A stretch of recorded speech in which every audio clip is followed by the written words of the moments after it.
Nakasyam na putok siya sa akin dahil mas masarap daw sa asawa niya. Kukunwari siyang masakit daw katawan, pumunta siya sa room ko, magpapamassage. Tapos, yun pala, may balak na talaga siya sa akin na magpapagamit. Nakasyam, Um, naputok siya sa'yo. yes po, minsan nakasampo po. Minsan. Yung sabi niya, kaya naman daw niya. Sa sobra daw niyang pagmamahal sa akin, kaya niya raw yung ganon. Paano mo ba nakilala itong si Siyam na putok na lalaki na to? Actually, dalawa sila, DJ. Dalawang guys sila.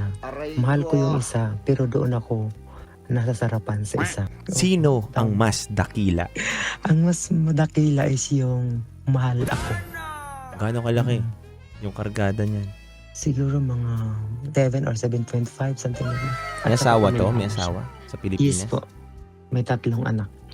So bakit niya daw ginawa yun? Na gusto niya daw sa'yo siya magpaputok ng 9 na beses? Siguro nasarapan. Kaya tinuloy-tuloy na talaga. Sarap manood ng radyo, no? Ginawa mo na talagang bisyo ang panonood sa amin, no? Umabot ka na rito eh. Huy!